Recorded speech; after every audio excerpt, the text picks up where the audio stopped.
तुम्हाला गुंठा आणि आर मधला फरक माहितीये का? चला संपूर्ण इतिहास पाहूया गुंठ्याचा आणि आरचा. चला तर सर्वात अगोदर आपण फूटचा इतिहास पाहू.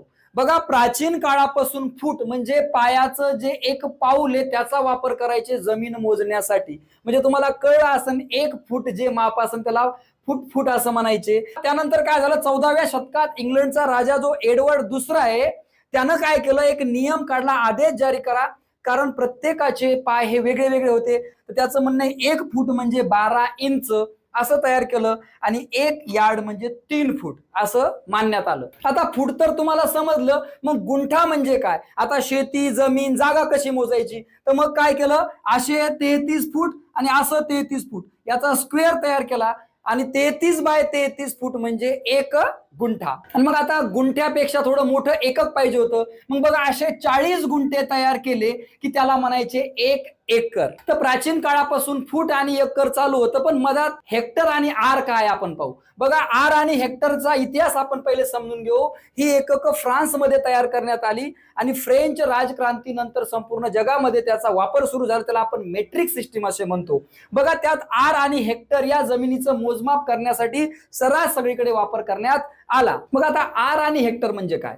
बघा, आर म्हणजे 100 चौरस मीटर. घाबरू नका, सांगतो. बघा, त्यांनी काय केलं माहितीये का, 10 मीटर आणि 10 मीटर अशा पद्धतीचा एक 100 चौरस मीटरचा एरिया तयार केला, एक जागा तयार केली, त्याला ते 1 आर म्हणू लागले. आणि असे 100 आर जर केले तर बनतो 1 हेक्टर म्हणजे 10,000 चौरस मीटर. मग आता आर आणि हेक्टरची सुरुवात भारतामध्ये 1956 स्वीकार करण्यात आला मेट्रिक सिस्टीमचा. मग बघा, सुरुवातीच्या काळात काय झालं, 1956 मेट्रिक प्रणाली कायद्यानं स्वीकारली गेली, पण एकदम काही एवढा उपयोग करता नाही आला, कागदपत्र बदलता नाही आले. 57 ते 70 पर्यंत हळूहळू कागदपत्रामध्ये बदल झाला. 1980 नंतर बहुतांशी बदल झाला. पण आज तुम्हाला 7-12 फेरफार सगळ्या गोष्टी हेक्टर आणि आर मध्येच पाहायला भेटतात, एकर आणि गुंठ्यामध्ये नाही. मग आता गुंठा आणि आर मधला फरक सांगतो शॉर्टकट मध्ये. बघा, 1 गुंठा म्हणजे 33 फूट बाय 33 फूटचा जो स्क्वेअर बनतो, 1089 चौरस फूट म्हणजे 1 गुंठा.